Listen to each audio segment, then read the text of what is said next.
Seandainya kamu menulis novel fiksi ilmiah, apakah kamu akan menggambarkan robot sebagai musuh atau teman manusia? Apakah mungkin manusia berteman dengan robot? Tanyakan saja pada Will Robinson. Sementara itu, aku akan menjawab semua pertanyaan seputar hubungan kita dengan robot di masa depan. Aduh, mari kita bahas mulai dari pentingnya memiliki teman dalam hidup dan kenapa kita sebagai manusia membutuhkan hubungan pertemanan. Hingga sekarang, sudah sering dibuktikan bahwa hubungan romantis bisa meningkatkan kesehatan dan bahkan membantu kita hidup lebih lama. Dan terlepas dari kenyataan bahwa secara historis, hubungan pertemanan dianggap kurang berharga dibanding hubungan romantis dan keluarga, kini kita tahu pertemanan pun sama pentingnya. Ini sebenarnya sebagian disebabkan oleh keterkaitan antara kesehatan mental dan fisik. Artinya, jika kamu aktif secara sosial, kemungkinan besar kamu juga aktif secara fisik. Tapi ini juga sangat berkaitan dengan otak. Sebagai contoh, beberapa penelitian yang menggunakan pencitraan resonansi magnetik fungsional untuk mempelajari pola aktivis otak menunjukkan bahwa interaksi dengan teman meningkatkan aktivitas di striatum, yaitu wilayah yang berkaitan dengan penghargaan. Dan dalam sebuah studi, para peneliti mendapati ketika partisipan diberi kesempatan untuk berbagi uang dengan teman atau orang yang tidak disukai, netral, atau tidak dikenal, area penghargaan paling aktif ketika memilih teman mereka. Jadi, gak heran kalau seseorang yang memiliki hubungan erat dengan teman-temannya cenderung berumur lebih panjang dan lebih sehat. Ini seolah mereka selalu mendapat penghargaan. Tapi untuk lebih memperjelas manfaat kesehatan dari pertemanan yang berharga, yang pertama adalah pertemanan menurunkan risiko hipertensi. Selain itu, pertemanan juga membantumu tidur lebih nyenyak dan sembuh lebih cepat. Dan semakin banyak teman yang kamu miliki, semakin baik. Memiliki hubungan sosial yang lebih luas, bahkan bisa meningkatkan ketahanan tubuh terhadap flu. Sebaliknya, saat kamu terpaksa harus menghabiskan waktu sendirian, perilaku sel-sel darah putihmu akan berubah, yang menyebabkan lebih banyak peradangan dan respon imun melemah. Selain itu, teman tidak hanya meningkatkan kesehatan fisik, tapi juga kesehatan mentalmu. Menurut sebuah penelitian, ada keterkaitan antara waktu yang dihabiskan bersama teman dengan kemampuan otak untuk memproses penolakan sebagai sesuatu yang mengancam. Mereka yang menghabiskan lebih banyak waktu bersama teman menunjukkan kepekaan yang lebih rendah terhadap marginalisasi sosial. Nah, lalu apa peran robot dalam hal ini? Di masa depan, kita mungkin tidak akan terbatas hanya berteman dengan manusia atau hewan peliharaan. Untuk bisa mendalami konsep pertemanan antara manusia dan robot, kita harus memahami dasar-dasar robotika. Sebagian besar dari kita mungkin sudah tidak asing lagi dengan konsep robot, tapi penting untuk mendefinisikan robot sebagai entitas yang berbeda dari jenis mesin lainnya. Tidak seperti mesin lainnya, robot berinteraksi dengan dunia. Berdasarkan tindakan mereka, robot mampu beradaptasi dan membuat perubahan pada lingkungan mereka, serta merespon dunia di sekitarnya. Mereka bisa mendeteksi, menganalisis, merencanakan, dan mengambil tindakan secara mandiri. Selain melakukan tugas secara bebas, robot juga mampu mengembangkan kemampuan manusia serta meniru tindakan manusia. Bidang robotika umumnya berpusat pada pembuatan robot untuk melakukan tugas-tugas sederhana atau berulang, serta tugas-tugas dengan kondisi yang berbahaya bagi manusia.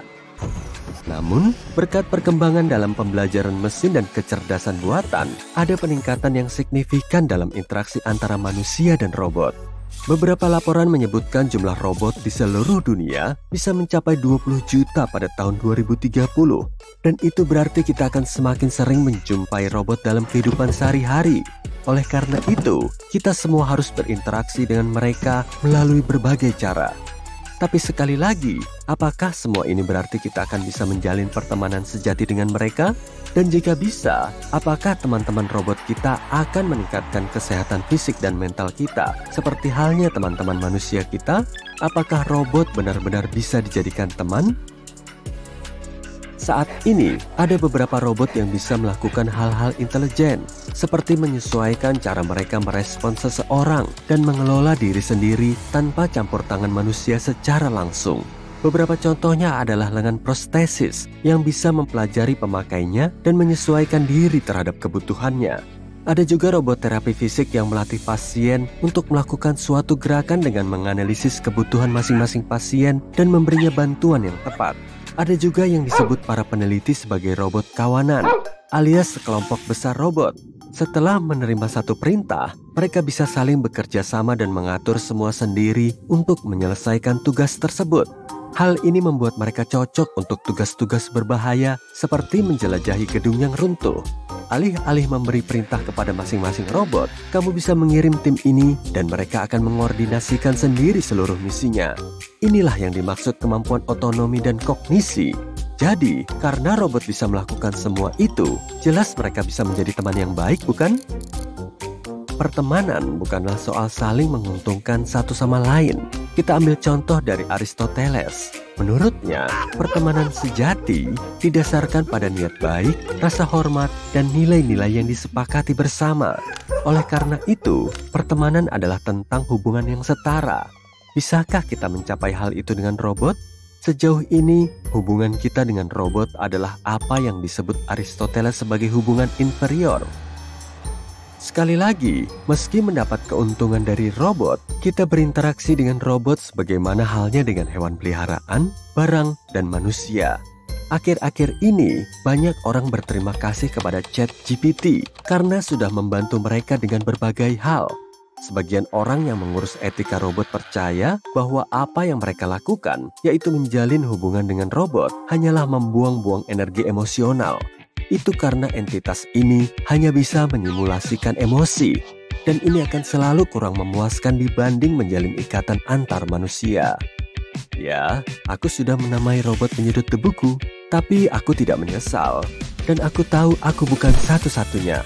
Menurut seorang insinyur yang bekerja di perusahaan robot penyedot debu, saat pelanggan ditawari robot baru untuk menggantikan robot mereka yang rusak, mereka biasanya menolak dengan mengatakan, "Tidak, aku ingin robotku." Mereka tidak mau menukarnya karena sudah merasa terikat dengan robot yang dimiliki. Masalahnya, menurut bukti psikologis yang kita punya sejauh ini, apa yang aku dan banyak orang lain lakukan sangatlah normal. Pasalnya, sebagai manusia, sudah menjadi sifat alami kita untuk membangun hubungan emosional dengan sesuatu yang sangat berbeda dengan kita. Bahkan ketika kita tahu, benda-benda itu diproduksi massal dan sudah diprogram sebelumnya. Tapi pertanyaannya adalah, apakah hubungan itu termasuk pertemanan yang sebanding dengan pertemanan antar manusia? Jika kita mencoba menjawab pertanyaan ini berdasarkan gagasan Aristoteles tentang pertemanan, jawabannya adalah tidak. Selain itu, hubungan yang bisa dianggap setara pun ditakdirkan untuk mengalami perubahan seiring waktu. Jadi, sebagai gantinya, kita lihat dengan cara ini saja. Robot bisa menjadi teman baik yang mampu memenuhi keinginan kita untuk merasakan keterikatan sosial. Mereka bisa memberi kenyamanan fisik, dukungan emosional, dan interaksi sosial yang menyenangkan. Mereka tidak akan menolak atau menghakimimu. Mungkin ada juga yang berpendapat robot tidak akan mengerti atau berempati dengan kita. Tapi masalahnya, itu tidak benar-benar perlu. Kebanyakan orang mengajak bicara hewan peliharaan mereka meskipun hewan-hewan ini tidak mengerti perkataannya. Tapi hewan peliharaan tetap bisa membantu mengurangi rasa kesepian. Dan robot juga bisa melakukan hal yang sama. Meski begitu, ada potensi risiko dalam pertemanan antara manusia dan robot. Jika robot bisa menjadi teman kita, maka mereka juga bisa menjadi musuh kita. Tapi tidak seperti yang digambarkan dalam film fiksi ilmiah. Teman-teman robot bisa mendatangkan masalah jika orang-orang mulai mengabaikan hubungan mereka dengan sesama manusia dan menghabiskan lebih banyak waktu dengan mesin. Dan hal ini sebenarnya sudah terjadi dengan video game dan media sosial.